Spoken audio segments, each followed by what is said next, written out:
Detail में जाएंगे तब एक ऑब्वियसली आपका एक ओवरऑल एनालिसिस देखेंगे, लेकिन मैं एक मोटा मोटी बात करना चाहता हूँ टीसीएस पर, एक अपना जो एक एडिटोरियल टेक देना चाह रहा हूँ इस पर। टीसीएस के नंबर्स जो हैं वो ठीक ठाक हैं, थोड़े से बेहतर ही हैं, ठीक है। इशू क्या है, अभी भी 0.8% की ग्रोथ है, ऐसा नहीं है कि कोई बहुत ज़्यादा ग्रोथ ही डिलीवर कर रहे हैं। थोड़ा सा इस चीज़ को लोगों को समझना होगा। लेकिन क्या है ना, डॉलर रेवेन्यू कांस्टेंट करेंसी में मैं सुन के ना ऐसे कहता कि कई बार कान पक जाते हैं, इतना हम ज़्यादा डिटेल में घुस जाते हैं। ये सब चलता रहेगा, कभी 0.8 आ गया, कभी 0.6 आ गया।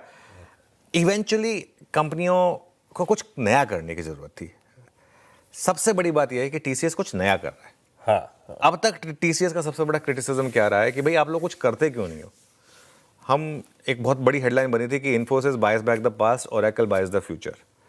टीसीएस ने कहा है कि वो सबसे बड़ी एआई ड्रिवन टेक कंपनी बनना चाहती है।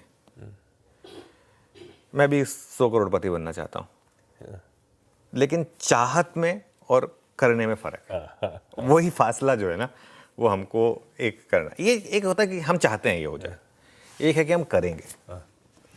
सारा का सारा मामला इस चाहने और करने के बीच में है। एनवीडिया ने चाहा नहीं, एनवीडिया ने करके दिखाया। ओरेकल ने चाहा नहीं, ओरेकल ने करके दिखाया। एएमडी, ये सब कंपनियों ने चाहा नहीं, इन्होंने करके दिखाया है। हमें भी करके दिखाना है। हम कर सकते हैं, ऐसा नहीं है कि हम नहीं कर सकते हैं। वो आपने अगर स्वदेश फिल्म देखी हो, बहुत शानदार फिल्म थी। उस स्वदेश फिल्म में शाहरुख खान बोलते हैं, मैं नहीं मानता कि हमारा देश दुनिया का सबसे महान देश है, लेकिन हम में काबिलियत है।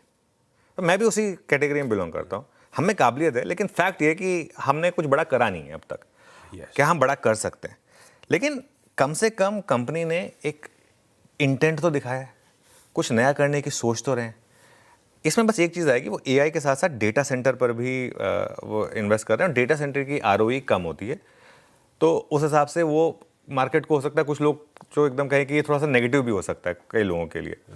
देखिए टीसीएस में मैं एक चीज़ कहूँगा, बहुत मैसिव रैली की एक्सपेक्टेशन ना करें यहाँ से। अब तक आईटी कंपनियाँ क्या कर रही थी आशीष? अब तक इनोवेशन के नाम पे क्या करती थी? Buyback, dividend.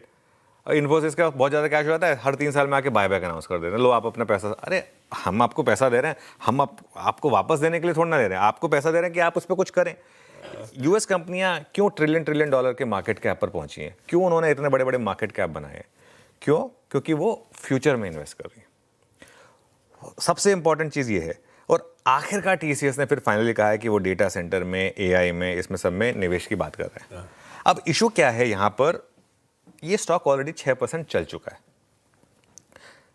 तो आज देखते हैं रिएक्ट कैसे करेगा। ऐसे कई बार ऐसा होता है कि मतलब 5-6% चलने के बाद भी स्टॉक चल जाते हैं, ऐसा नहीं है कि ना चलें, लेकिन आज कैसे रिएक्ट करेगा ये देखने की हमको ज़रूरत है थोड़ा सा।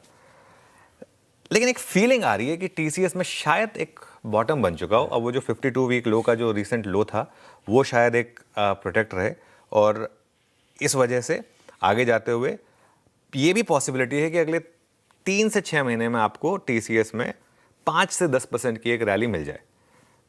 भले ही आज प्रॉफिट बुकिंग आ जाए हायर लेवल से, उसके बावजूद, और एक लो शायद टीसीएस बना चुका हो, इसकी पॉसिबिलिटी रहेगी। बाकी तो जो स्क्रीन डिसाइड करेगी आशीष, देखिए हमको उसको रिस्पेक्ट करना है। जितने भी मैंने नोट्स पढ़े थे उनमें से अब होता क्या ना, दूध का जला छाछ भी फूंक फूंक कर पीता है। तो अभी कोई भी बहुत ज़्यादा एक्साइटेड होकर सकता ना, बिल्ली के गले में घंटी बांधेगा कौन? अभी कोई सबसे पहले अग्रेसिवली आके नहीं बोलेगा कि अब टीसीएस को यहाँ पर हमको बाय करना है। और देखिए ये हो सकता है कि ये जो टीसीएस का मूव है वो ये पूरी तरीके से फ्लॉप हो जाए, ना चले, इसकी पॉसिबिलिटी रहेगी। लेकिन मैं टीसीएस को फुल नंबर सिर्फ इस चीज़ के लिए दे रहा हूँ, कम से कम वो कोशिश कर रहे हैं, एफर्ट तो डाल रहे हैं कम से कम कुछ नया करने के लिए, बेसिकली। ब्यूटीफुल।